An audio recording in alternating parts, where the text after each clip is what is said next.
em nome da Saint-Gobain, quero agradecer a todos. Portanto, nós estamos a fazer o mês da sustentabilidade, que está a ocorrer na nossa organização. É um evento que ocorre a nível mundial nesta altura dentro da Saint-Gobain. Há, há países que fazem o mês da sustentabilidade, outros fazem a semana, outros fazem o dia, depende um pouco depois da sua organização.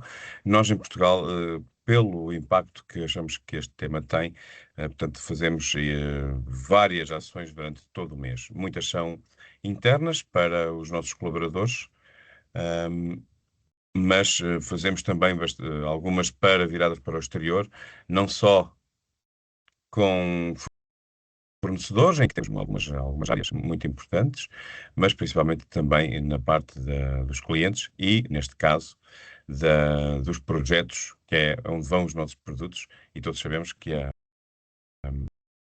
construção é onde existe bastante consumo de recursos, quer energéticos, quer materiais.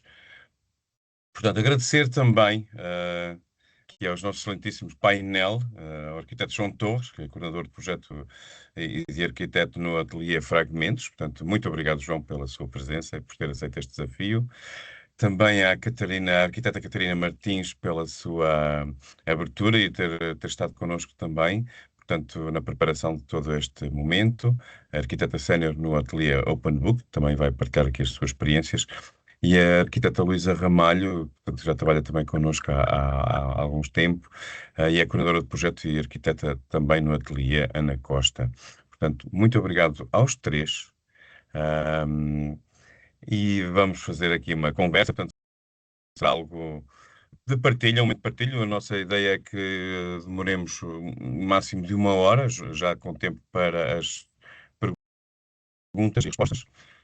E portanto, creio que poderíamos começar já aqui com primeira, uma primeira, um primeiro desafio. E este primeiro desafio tem muito a ver com o ensino. Como é que a academia nos prepara para este tema tão presente, não é? Portanto, como é que tem vindo a ser integradas as certificações? Estamos a falar de certificações ambientais, neste caso sustentáveis, BREEAM, LEED e também o WELL, já começa a ser com algo muito abordado. Como é que as instituições de ensino têm abordado este tema? Se é que têm, não é? Portanto, vamos falar um pouco sobre isso. E qual o papel que as universidades hoje têm e que poderiam ter? A verdade é que, se calhar, temos que pôr também esse desafio. O que é que pode ser mais feito para a preparação dos futuros profissionais da arquitetura para este tema? Esta primeira pergunta, este primeiro desafio, gostaria de colocar à Catarina. Catarina, devido à sua experiência e também a algum momento que passou também no exterior, o que é que nos tem a dizer? Ah, já, começando por desejar a todos uma boa tarde e agradecer o convite feito pela Saint-Gobain à Open Book. Eu, em nome também da empresa, agradeço muito, até porque parte do reconhecimento que é feito, espero eu, da empresa neste caminho que está a trilhar, é um gosto podermos dar a voz também a estes mesmos valores. Esta pergunta, para mim, é muito pertinente. Acho que o ensino, a nível académico, a nível universitário, tem feito um caminho curioso, mas tem, de facto, diferentes facetas face ao panorama geográfico onde se encontra. Portanto, lembrar que o BREEAM e o LEED têm já alguns anos de casa na sua aplicação, em diferentes projetos, porque apareceram na década de 90, num princípio e no fim. O WELL já tem pouco mais de 10 anos. E por essa mesma razão, eu, no meu trajeto, que com certeza partilharei com outros técnicos na área, eu ouvi falar do BREEAM e do LEED muito por alto. O WELL não tanto, o WELL já é muito mais recente e não menos importante. Queria só fazer esta ressalva, são 3 métodos de certificação, todos eles linkados com normas da sustentabilidade, nomeadamente ecológica. O WELL já vai tocar um bocadinho mais na parte da psique e da experiência e bem-estar físico, tem metodologias também diferentes. O LEED e o BREEAM têm aplicações mais semelhantes, vão tocar os pontos um bocadinho, vão ser partilhados, têm metodologias de avaliação que também diferem ligeiramente.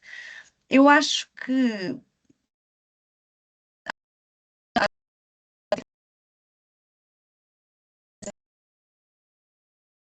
estão cada vez mais num curso mais a nível empresarial, da prestação de serviços de arquitetura e de construção, porque recentemente, ou pelo menos faz parte de um léxico social, preocupações ligadas à sustentabilidade e quanto ao futuro, à viabilidade do futuro no mundo, em que as ações do agora são reconhecidas como tendo uma afetação futura, e daí a pertinência destas certificações. E vão tendo oscilações curiosas, por exemplo, o LEED surgiu nos Estados Unidos. Hoje em dia, de acordo com algumas políticas que estamos a assistir a desenrolarem, vão tendo maior ou menor protagonismo de acordo com as influências que determinados governos podem dar à resposta a estas premissas. Portanto, o caso da atmosfera mundial Unidos é um exemplo claro de como é que estas certificações e o ênfase e a preocupação que elas podem ter estudante até à prática comum vai variando muito com estas políticas. E no caso, por exemplo, da China e Índia e tudo mais, que são países que poluem muito e também temos aqui uma interdependência com a Europa, por exemplo, já se tem um compromisso um bocadinho mais assíduo com acordos como, nomeadamente, o Acordo de Paris. Isto é importante porquê? Porque as políticas externas vão exercer pressão sobre os governos a nível nacional e a nível nacional governamental vai exercer também pressão sobre os setores privados, neste caso, ou até mesmo públicos, mas vai entrando em cadeia e as faculdades vão tentando responder ao que o governo se projeta a responder também para fazer um bocadinho resposta ao mercado que se antevê. Nesta medida, eu acho que é curioso que, por exemplo, a nível europeu, começa a haver cada vez mais pós-graduações, por exemplo, em Espanha, já existe muito mais no norte da Europa do que existe em Portugal, ou mais no sul, mas já começam a haver muitas pós-graduações dentro do curso de arquitetura e de construção, especificamente sobre certificações, sobre estas certificações. Também é importante referir certificação ou análise de LCA, que é Life Cycle Assessment, e também a elaboração de fichas EPD, que têm a ver com a medição de determinados materiais face a todo o processo de fabrico, transporte, aplicação em obra e potencial reintegração e reciclagem e reintegração noutros meios ou no meio da construção, portanto, dá-nos um valor ou dá-nos uma avaliação quanto à sua capacidade de ser autorrenovável ou ser sustentável. E, portanto, estes fatores todos vão entrar e vão se desencadear e já começa a entrar no léxico das faculdades e também na esfera profissional. Eles andam sempre um bocadinho agregados um ao outro, na minha opinião. O que eu acho que é curioso, por exemplo, em Portugal, há, e como este painel também é prova viva disso mesmo, começa a haver cada vez mais clientes mais internacionais do que nacionais, na minha opinião, que vêm pedir este tipo de avaliação porque têm benefícios no mercado e na cotação da empresa, se for o caso de serem um cliente, ser uma associação ou uma sociedade, acaba por fazer com que os ateliês tenham que se mexer e focar alguma parte da expertise nestes campos. As empresas começam a ter esta esfera de aplicação, as faculdades começam a ouvir e começam a dar essa formação também. A meu ver, estamos num panorama de transição. Ainda não é tão comum o léxico que existe já, é muito mais fluido no norte da Europa do que existe no sul. Existe este léxico, é muito mais presente também pela origem das certificações onde elas foram feitas no Reino Unido e nos Estados Unidos. Nós ainda estamos a calibrar um bocadinho. E agora, um bocadinho procurando responder mais sucintamente à pergunta. Eu acho, ou pelo menos é a minha opinião, e depois vamos saber se é verdade, as faculdades têm um papel de formação, mas tem que passar não só pela parte da teoria, mas também para a prática. Tentarmos perceber mesmo quais é que são os meandros da aplicação destas certificações. Há partes muitíssimo positivas das certificações, nomeadamente o empurrar que haja em diferentes empresas e mesmo no setor primário para fazerem os seus produtos serem cada vez terem menor impacto ambiental e, portanto, todos caímos neste benefício. Portanto, é empurrar para uma moda que é extremamente positiva a nível social e do nosso bem-estar e das gerações futuras. Acima de tudo, a parte prática é extremamente importante. Eu acho que a teórica já está a começar a ficar mais presente. Seria ótimo começarmos a entrar na prática e tentar educar com premissas do esforço da crítica, ou seja, mais do que fazer certificação, é entender quais é que são os métodos de avaliação de cada uma destas certificações, perceber onde é que elas podem ser melhoradas, quais é que são os aspectos que elas não estão a contemplar. Não é por acaso que vem um L para este jogo. O L vai medir coisas e vai entrar a jogo com parâmetros que o Lídio e o Brim não servem para já.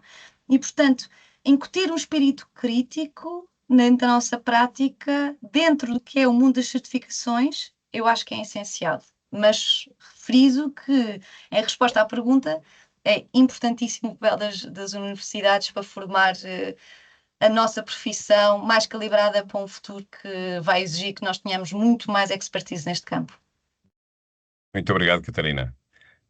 Excelente, realmente há muito a fazer ainda, não é? Há muito a fazer. Sim. João, o que é que me estava a querer dizer? Eu percebi que queria complementar aqui um bocadinho esta situação. Não, eu concordo plenamente com a Catarina, mas antes de mais, sendo a primeira vez que estou a intervir, queria mais uma vez agradecer o convite que foi endereçado pela Saint-Gobain e de saudar estes eventos e esta partilha de conhecimentos e dizer que eu estou aqui a representar um fragmento sobre esta temática. Completando o que a Catarina estava a dizer, eu se calhar tenho uma experiência positiva nesta ligação da academia com o mundo do trabalho. Há excelentes exemplos dessa partilha de conhecimentos que eu espero que possam ser multiplicados, porque ganham os dois mundos, não só a academia, com os imensos estudos e investigações que têm em curso e a troca de conhecimentos dessas conclusões desses estudos para a prática é fundamental. E felizmente temos bons exemplos. Focando um pouco mais no panorama nacional, nós felizmente já temos estudos avançados. Eu peço desculpa que eu sou um bocadinho da velha guarda, ainda sou pré-Bolonha e, portanto, se calhar não estou a usar os termos corretos, mas existem já alguns estudos avançados, os antigos mestrados da minha altura, nesta área, na Universidade Nova, no ISCTE, no Técnico aqui em Lisboa.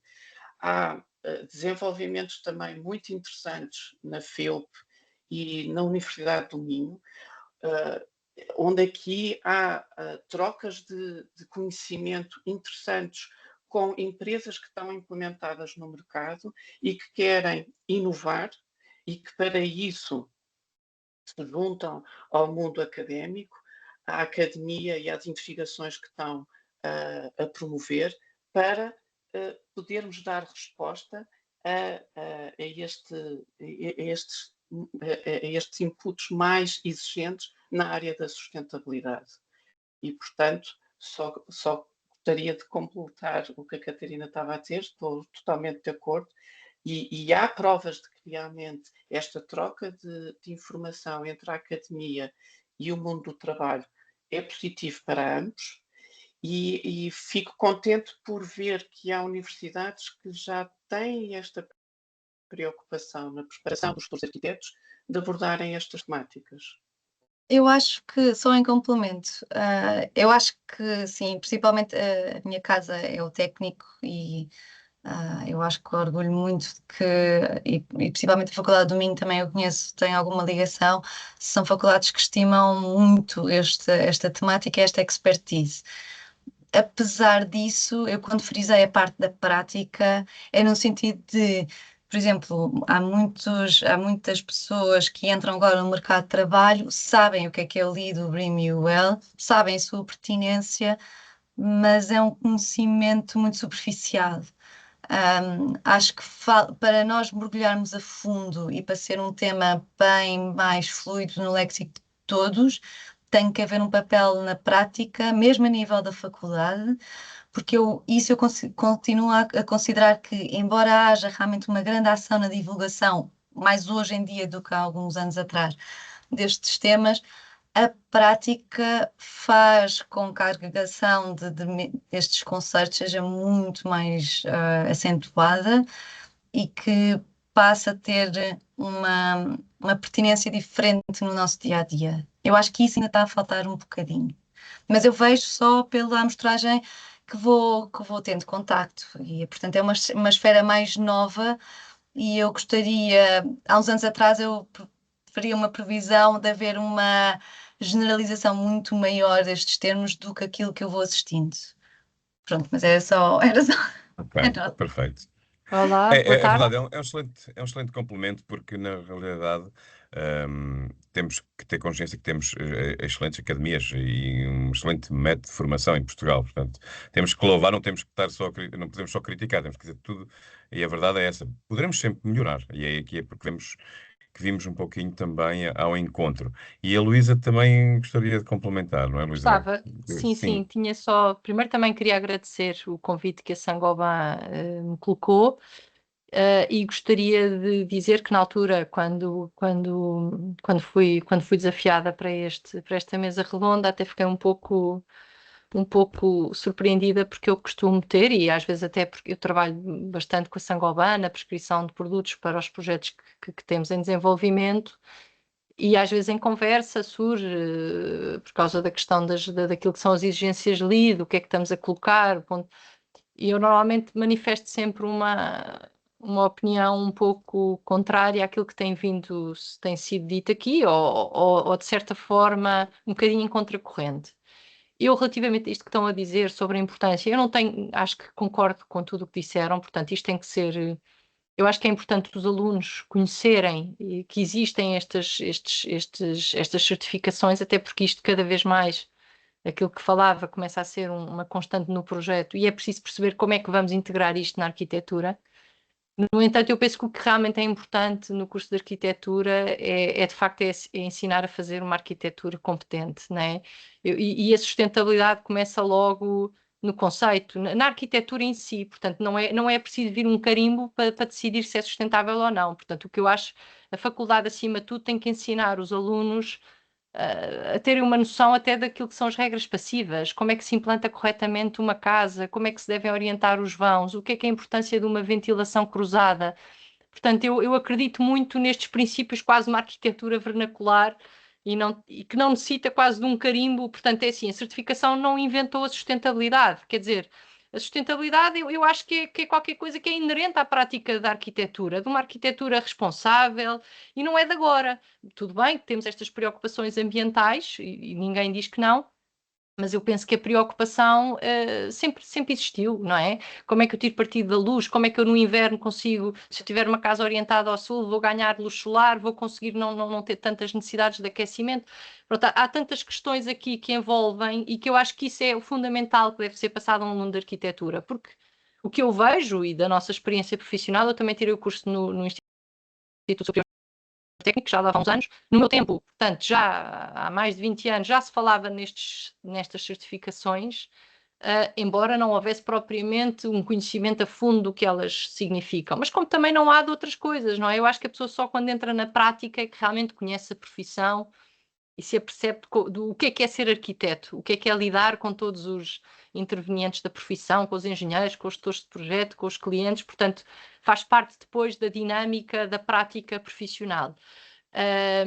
Mas entendo, claro, que nós não podemos, eu não posso também estar sempre contra a corrente, estas coisas estão a entrar, é uma tendência, uma pessoa tem que conseguir aderir. Mas eu acho que é importante manter este sentido crítico de facto, o principal papel da arquitetura, de uma faculdade de arquitetura, é de facto ensinar os alunos o que é boa arquitetura, fazer boa arquitetura, resolver um programa. Eu penso que isso é o principal objetivo. Claro que haverá cadeiras em que estes conceitos vão sendo passados e para que haja depois não seja uma surpresa quando entramos no mercado de trabalho. Mas o natural será essa descoberta sendo feita à medida que as coisas vão acontecendo, porque de certa forma eu falo comigo é assim, não é? Eu estou a ter, já tive 2 experiências de certificação e agora é esta então de um projeto que nós ainda estamos a desenvolver já uma coisa bastante presente. E se calhar quando tiver outro projeto com uma escala eventualmente semelhante, com os mesmos requisitos, eu se calhar vou ter que abordar a coisa de outra forma à partida. Portanto, isto até para nós eu acho que é uma aprendizagem. Até para nós já estamos no mercado há alguns anos, eu falo por mim, não é? Na medida em que o nosso ateliê também não é um ateliê de uma dimensão muito grande, portanto, embora tenhamos algumas obras de dimensão bastante ampla.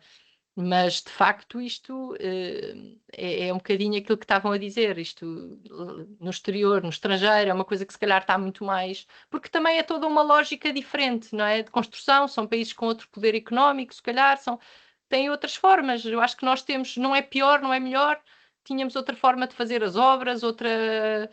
Eu acho que são contextos diferentes. O que está a acontecer é que com a globalização, estas coisas vão todas entrando e vão contaminando. Temos que trabalhar com elas, mas eu acho que é importante não perder este sentido crítico, de facto, que a qualidade da arquitetura, para mim, é o mais importante do que um selo no final. E isso é o que acho que tem que ser transmitido e tem que fazer parte da formação dos alunos.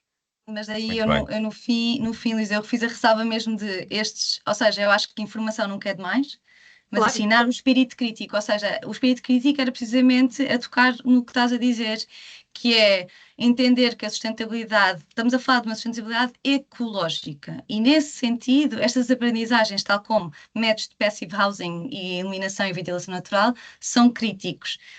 É preciso ser crítico, e eu friso esta parte que é como também estás a fazer, que eu acho que é essencial, e eu acho que nisso estamos todos aqui na mesa de acordo.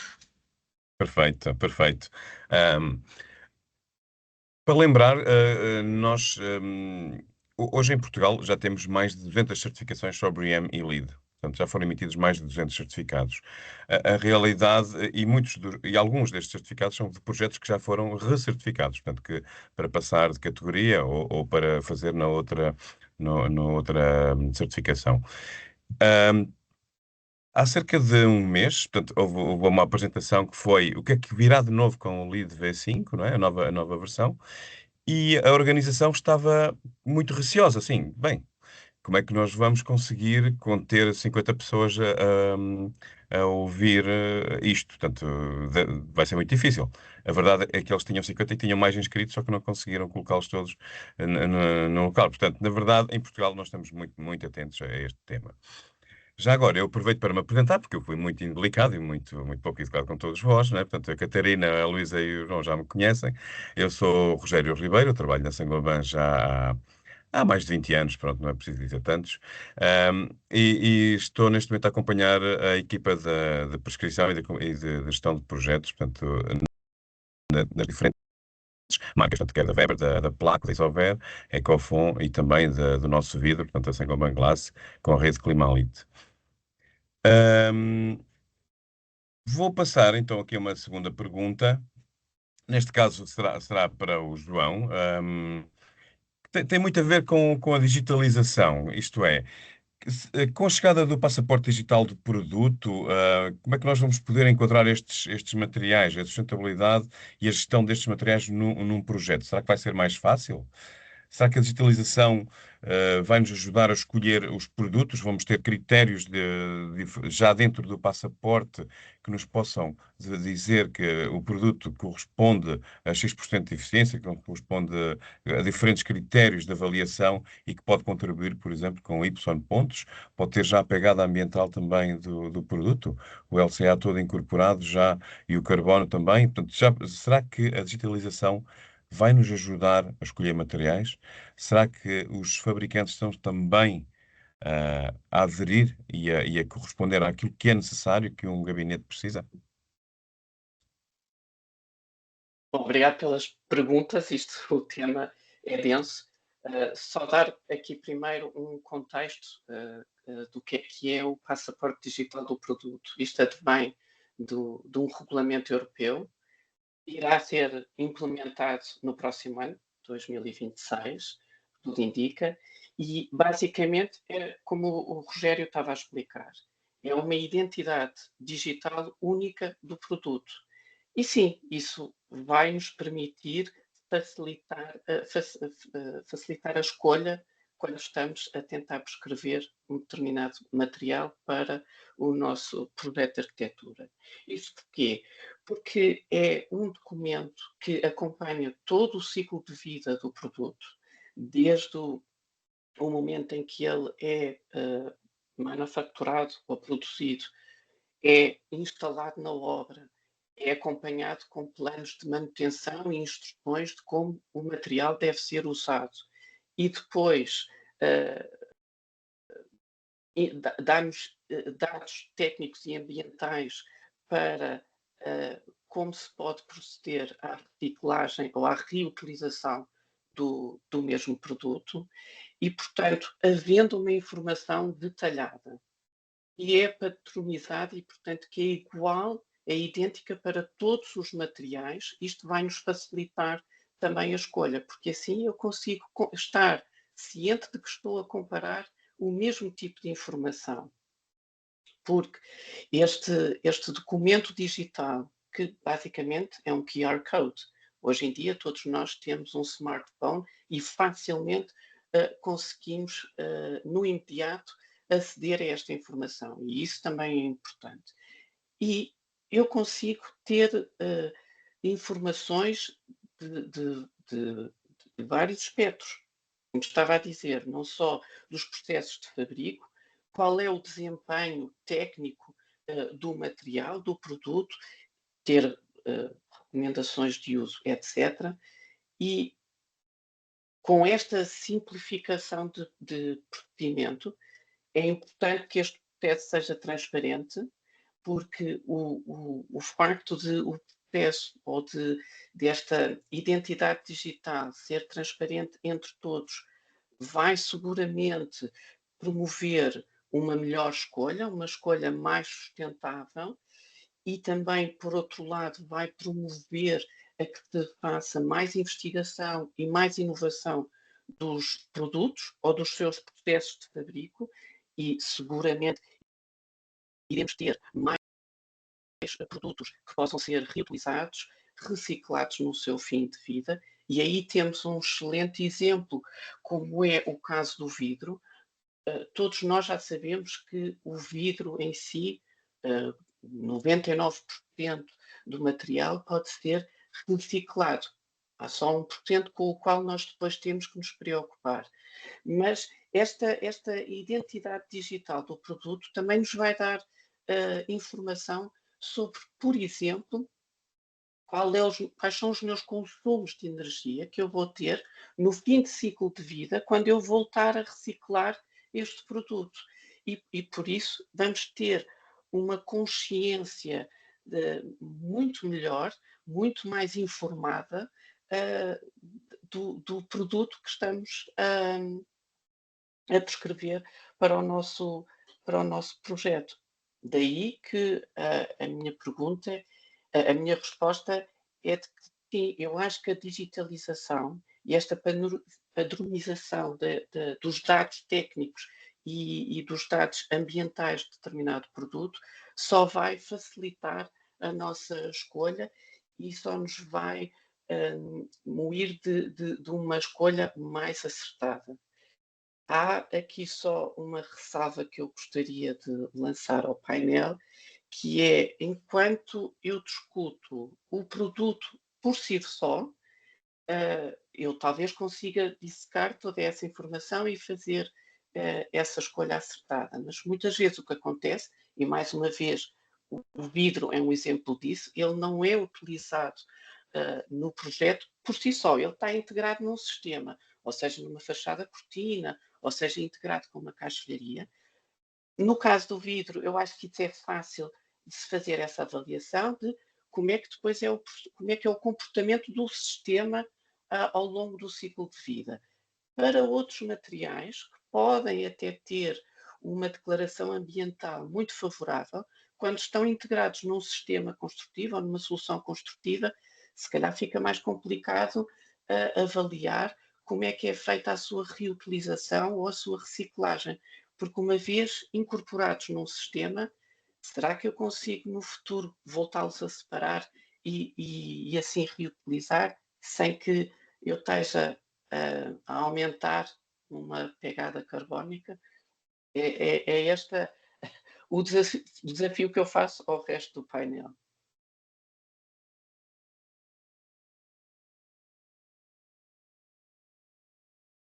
Eu posso, se calhar. Queres avançar, Catarina? Se quiseres. Não, Luísa. Não, eu concordo, acho que o que o João diz, tudo o que nos facilitar enquanto prescrição e nos ajudar nessa escolha de materiais é bem-vindo. Portanto, e quando estamos nesta temática da certificação e de facto temos que cumprir com parâmetros, é uma ajuda, porque muitas vezes o que acontece na prática é que acabamos por escolher materiais e depois os consultores do LEED ou do BREEAM vão dizer que não está a cumprir, que não cumpre a arquiteta. Portanto, tudo aquilo que facilitar também facilita o processo do projeto e o tempo que nós dedicamos. Agora, eu penso que o João falou numa questão muito interessante, que é uma coisa é o material por si ter uma homologação, ter um selo e dizer que cumpre, depois outra coisa é quando nós queremos trabalhar num sistema. E isso eu penso que também é eu expresso todo o contra, mas eu acho que também é uma dificuldade destas coisas, que é, eu falo por mim porque gosto muito, também vem da minha escola e da minha prática profissional, da oportunidade de desenhar, de detalhar. Eu se calhar, e hoje em dia cada vez com estas exigências e com a necessidade de tudo tem que ser homologado, por exemplo, torna-se difícil eu poder desenhar uma porta de entrada para o carpinteiro fazer. E se calhar, não, tem que ter um selo, tem que ter uma marca, porque como é que você garante que tem os decibéis que nós precisamos, ou como é que garante que é anti-intrusão, porque não tem o teste, não tem. Portanto, cada vez mais a nossa profissão está-se a tornar um bocadinho, está-se a afunilar nestas coisas, não é? E eu acho que às vezes podemos perder aqui alguma coisa. Pronto, isto é aqui. Agora, entendo, claro, tudo o que nos facilitar, melhor. Isto também pode ter outro efeito, que é, eventualmente, uma empresa como uma Saint-Gobain terá sempre a capacidade para criar novos produtos, para fazer essa inovação, para fazer essa testagem, essa certificação, e isto, pequenas empresas, ou por exemplo, estou a pensar, por exemplo, agora lembrei-me, estava a pensar, outro tipo de materiais, uma tijoleira rústica, feita por um tipo que tem uma oficina, está a ver, dificilmente eles entram neste universo da certificação e dos testes, porque sabemos que isso tem um custo associado. Portanto, eu penso que há aqui também um lado sempre isto representa alguma oneração, não é, ao projeto e à obra. E não sei até que ponto é que ficamos um bocadinho reféns e estamos sempre a precisar já não podemos fazer uma arquitetura mais liberta, digamos assim. Pronto, eu sinto um bocadinho isto hoje em dia na prática. Não podes, não, mas tens que ver se tem o selo. Está homologado, não está homologado. Não, mas isto ficava bonito assim, ok, mas ninguém te vai fazer o teste. Portanto, acho que há aqui um lado tem a ver com estas mudanças que vão ocorrendo e acho que a nossa profissão também vai sofrendo. Agora, o desafio é como é que nós conseguimos depois, no fim, que as coisas mantenham aquele interesse que nós queremos que elas tenham, não é? E como é que conseguimos manter esta qualidade, que eu acho que é sempre a minha preocupação no fim do dia. Pronto, era só isto que eu queria acrescentar. Verdade, Se Luísa. eu, Em Portugal temos uma frase que diz que é fazer as coisas com regra e esquadro. Na arquitetura não pode ser tudo só com regra e esquadro, né? Também há aqui a parte das linhas curvas da arte, é verdade, sim. E já agora agradeço, João, a explicação que fez sobre o passaporte digital, é fantástico, porque é o presente, não é o futuro, não é? Portanto, é algo que temos de estar já bem preparados. Catarina, ia dizer, desculpe. não, eu há Sim, bocadinho estava a sim. dizer que não estava a ouvir o que o Correia estava a dizer. Pois é isso, está bem muito. Sim. Ahm, eu continuo muito alinhada com a Luísa e com o João nestas temáticas. Acho que é muito importante sermos mesmo críticos e atender não só a tendências do mercado, que às vezes exercem um peso maior do que aquilo que é desejado para a nossa prática e de facto vai-se perdendo coisas inerentes a um arquiteto e ao papel que em princípio só ele poderá mesmo desempenhar.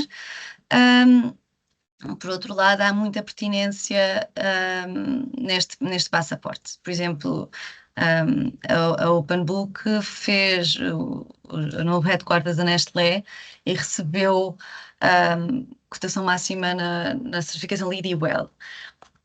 E foi um processo muito de grande aprendizagem interna e de grande especialização nesta área, e foi feita com muita robustez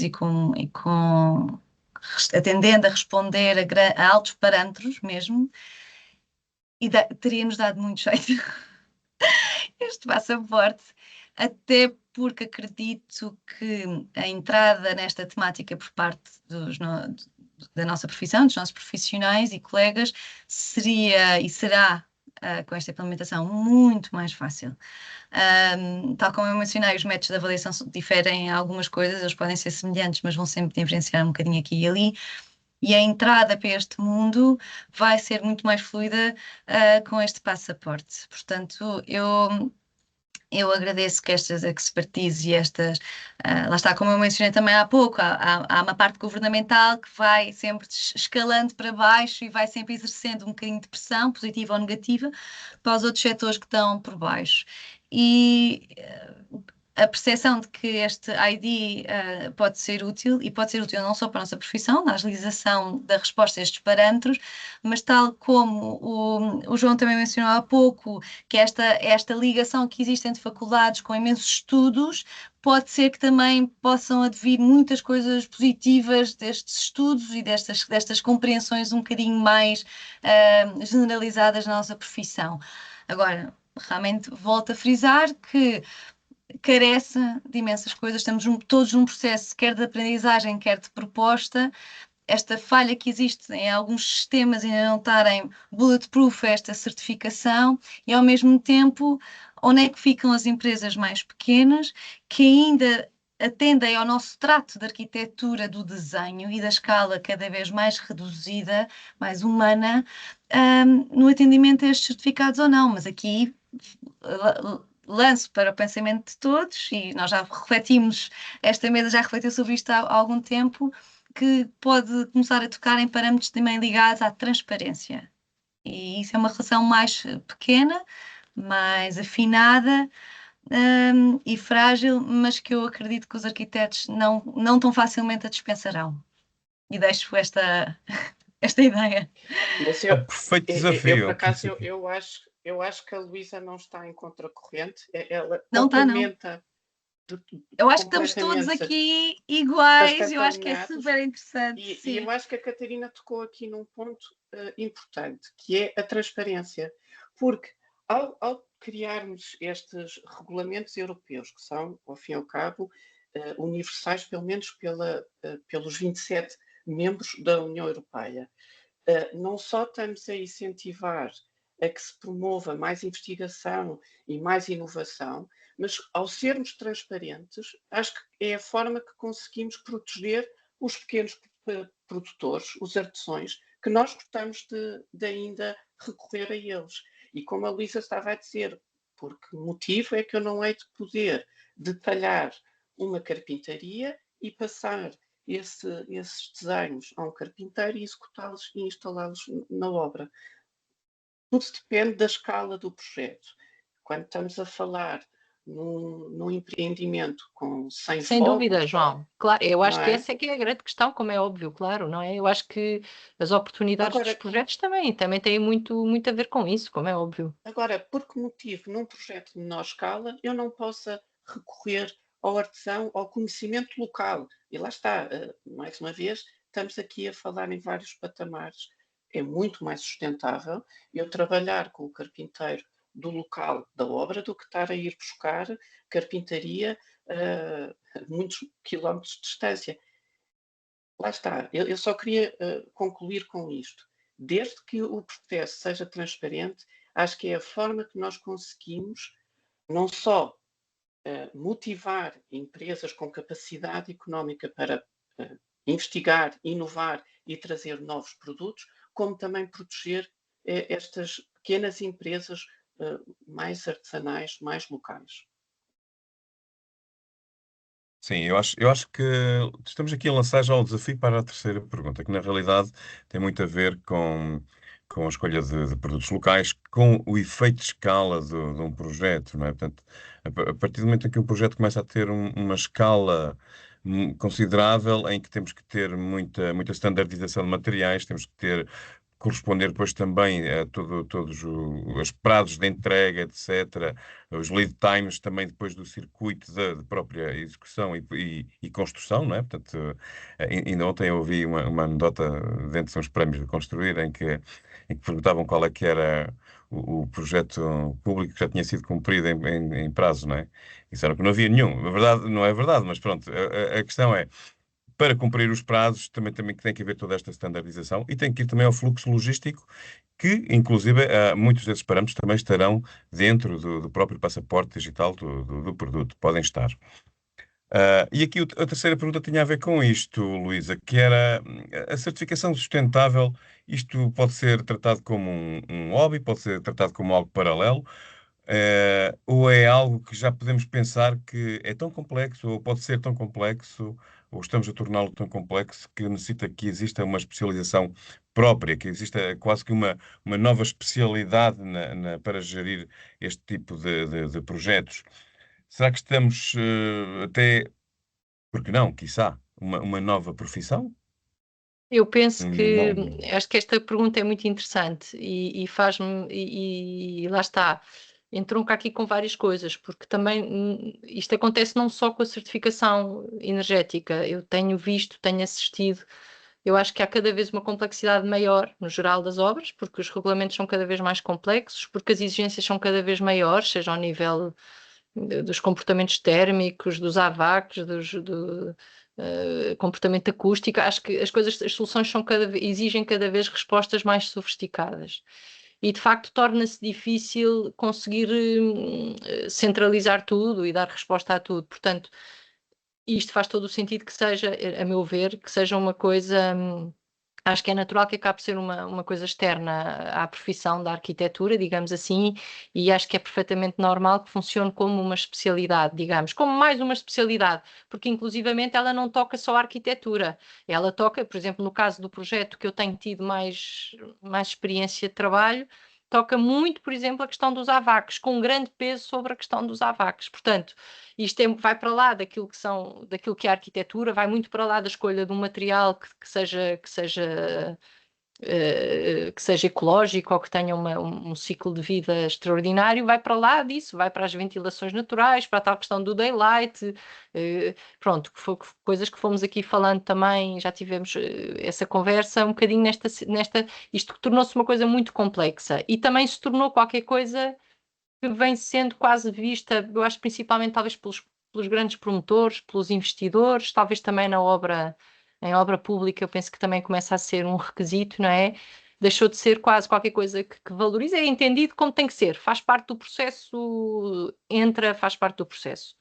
Portanto, é difícil uma equipa de projetistas que está preocupado, de facto, em conceber o projeto também estar, porque isto depois também é muito burocrático, não é?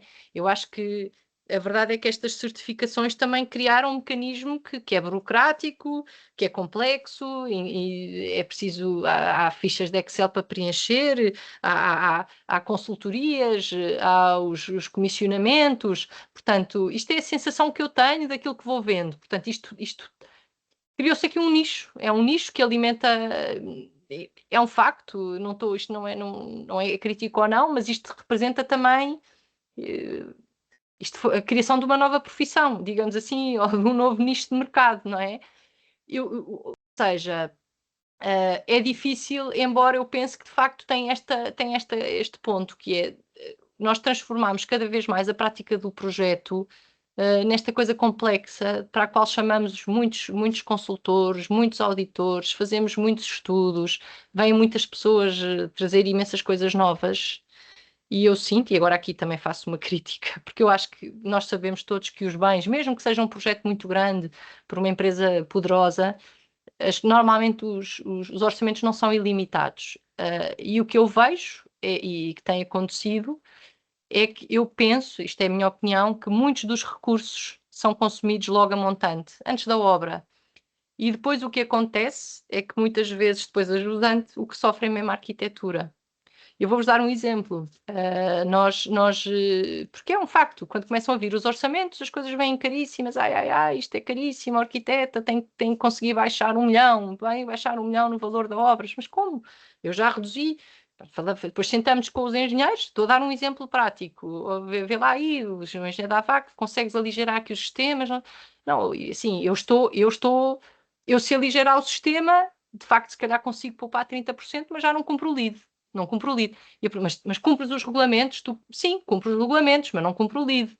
Portanto, isto representa um incremento também no custo de todo o processo e eu penso que às vezes tem esta penalização para a arquitetura. Isto é o meu... Pode ter... Eu entendo que seja bestial ter o carimbo, mas no fim eu acho que o parente mais pobre acaba por ser a arquitetura. Às vezes os clientes acabam por ser... Então, mas o arquiteto, em vez de ter uma caixilharia de madeira, mete uma caixilharia de alumínio e poupa logo dinheiro.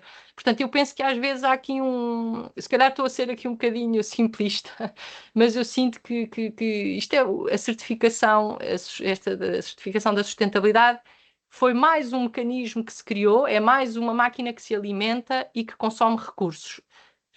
Não acho que seja displicente a importância da preocupação ecológica. Todos sabemos do impacto que estas decisões têm, as emissões de CO2, concordo plenamente, mas penso que às vezes há aqui ficamos muito reféns destas coisas, não é?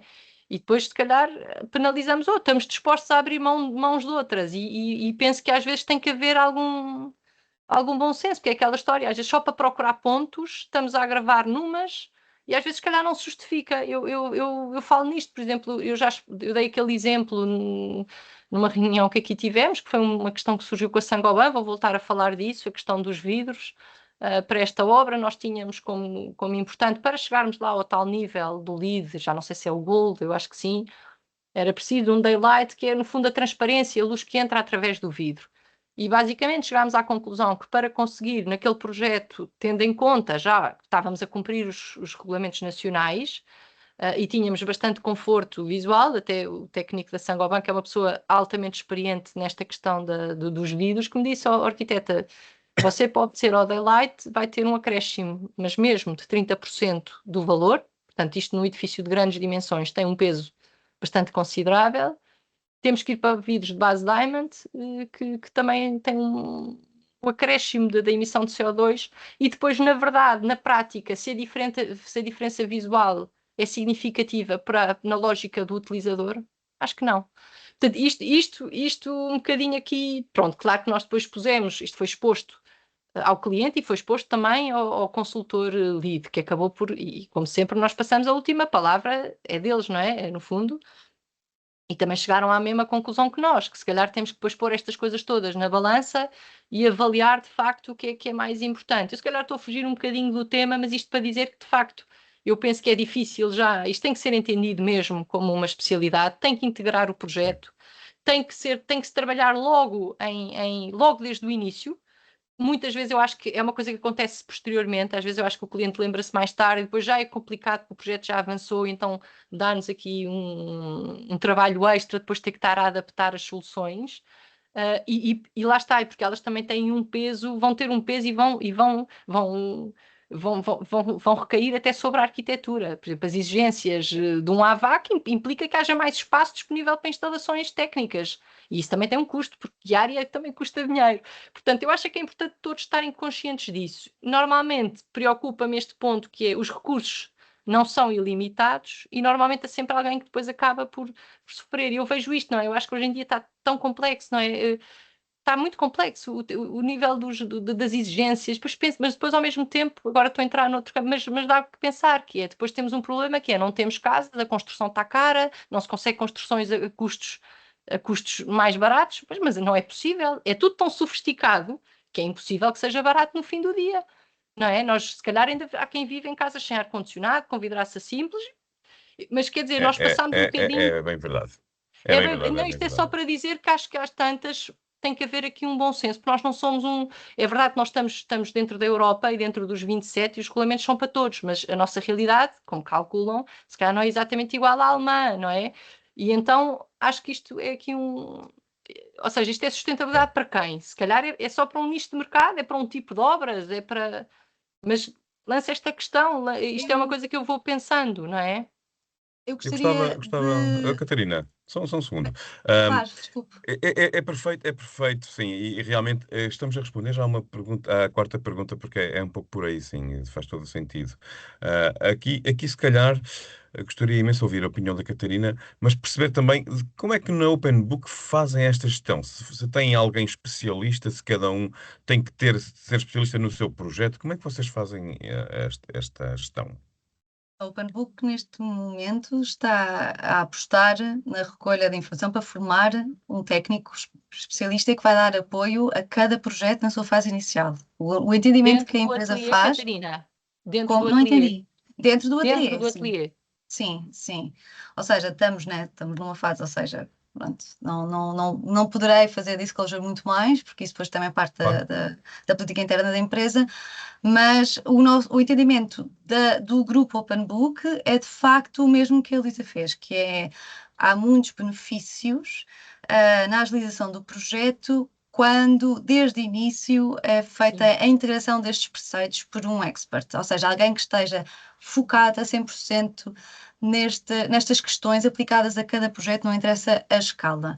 Agora, uma leitura interessante que eu faço da intervenção da Luísa é uma leitura muito geral, que é, lembrando aqui um bocadinho a obra escrita de um arquiteto que é o Christopher Alexander, que fala sobre pattern language e fala sobre outros temas que são muito pertinentes na arquitetura e na sua sustentabilidade, mas que é...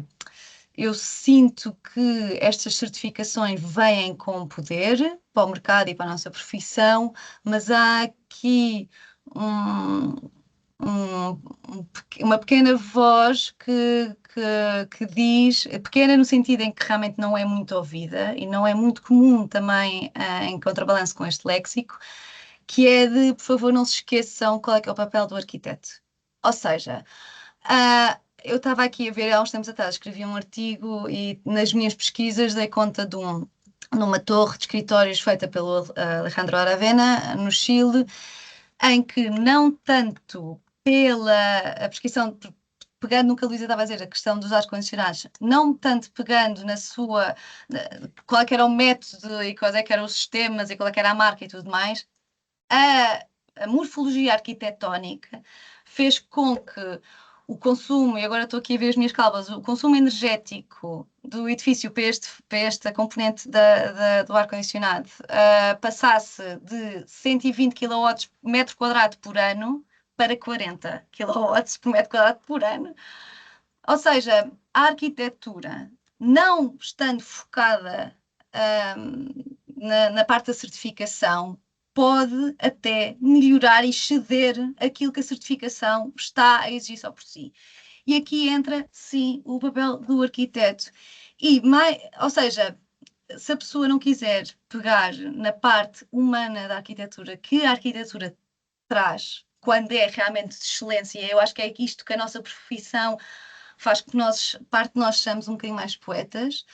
Há uma parte, sim, muito importante da certificação que vai impor aqui a sua a sua mão firme a tentar fazer com que, porque quer queremos, quer não, a construção é responsável por 40% quase das emissões de gases nefastos para o efeito de estufa por ano. Portanto, nós temos que diminuir isso e isso, se nós pudermos ter um papel ativo nessa parte, excelente, mas não descurar esta parte.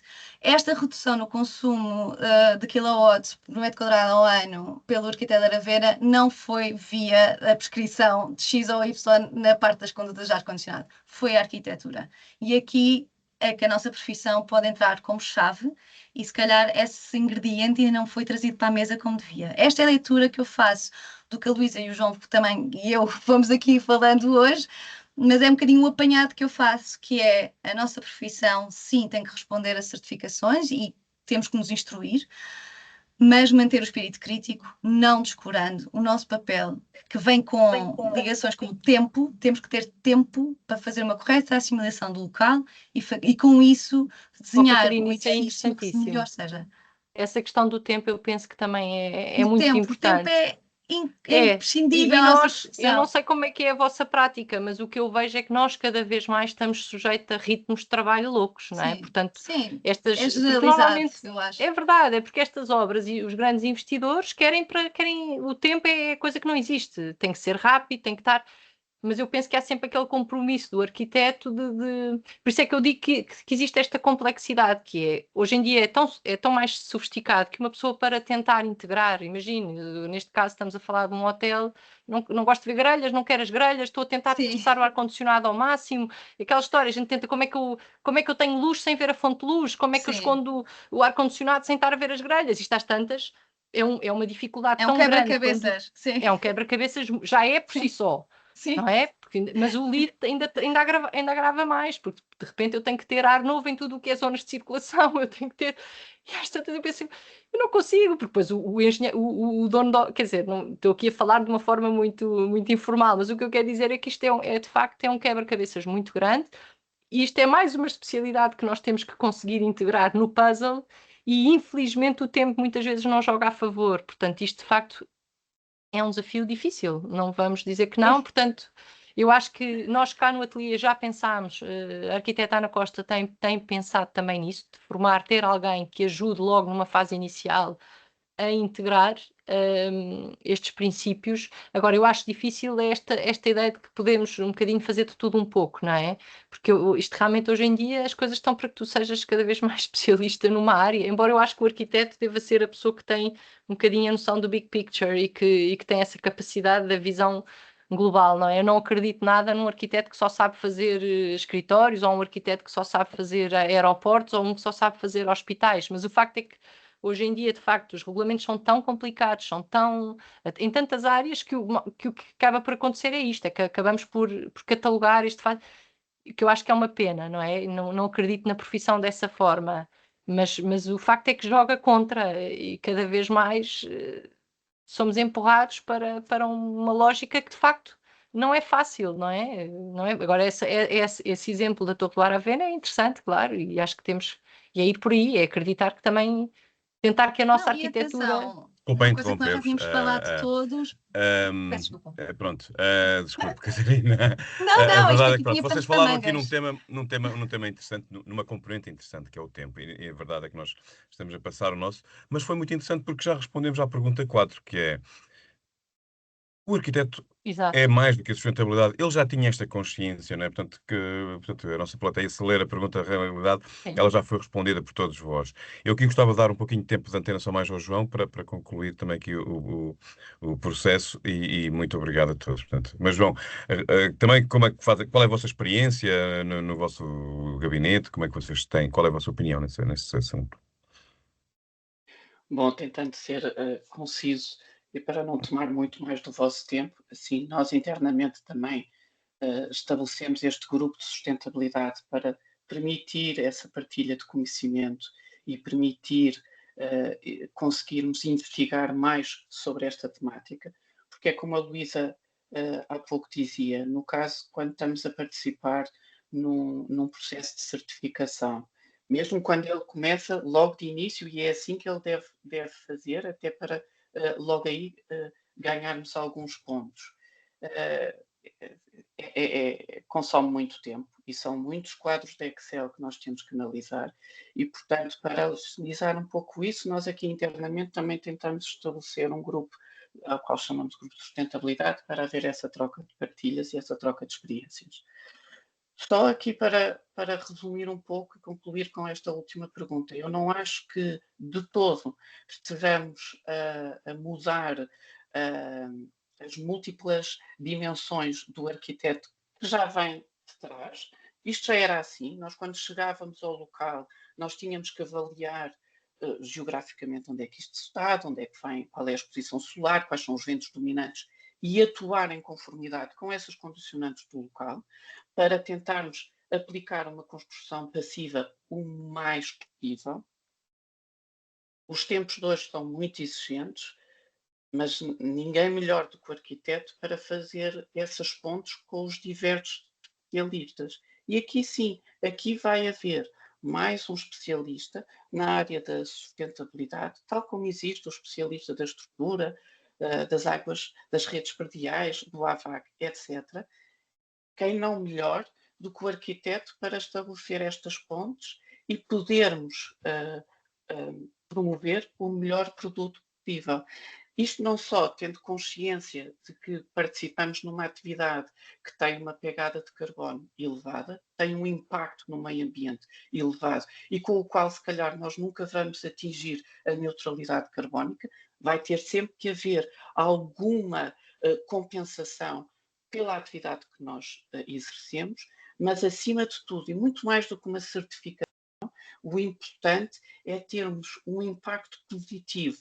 Quem vai usar o espaço que nós estamos a desenhar e a conceber e criar também um bom impacto na comunidade onde o nosso projeto se vai inserir. E acho que isso é como a Luísa há pouco dizia, essa é a essência da nossa profissão, é criarmos um bom impacto e melhorarmos para a comunidade, para todos. Qualidade de vida, claro. É o maior feito que nós podemos fazer a nível da sustentabilidade, desenhar um edifício que resista à intemporalidade que as comunidades vão evoluindo e um edifício que se permaneça ajustável no tempo pela sua qualidade arquitetónica é o mais sustentável.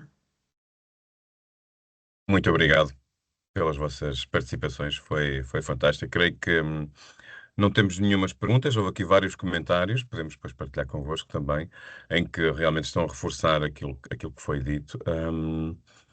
Muito obrigado pela vossa participação, pela vossa partilha aberta, portanto, tivemos aqui cerca de 100 pessoas a ouvir, portanto, foi muito interessante, e as pessoas mantiveram-se até ao final, o que é fantástico, graças a vós. Muito obrigado novamente. Nós, na Saint-Gobain, o nosso compromisso é estarmos também à frente daquilo que vem das diretivas, portanto, europeias ou o que seja. Portanto, nós temos também objetivos dentro do nosso grupo. As nossas reuniões, há dois grandes princípios e que em qualquer reunião são faladas, que é a segurança e a sustentabilidade. Portanto, para perceber também o foco que este tema tem na nossa empresa. Portanto, muito obrigado a todos. Nós depois iremos então publicar também um pouquinho o que foi aqui falado.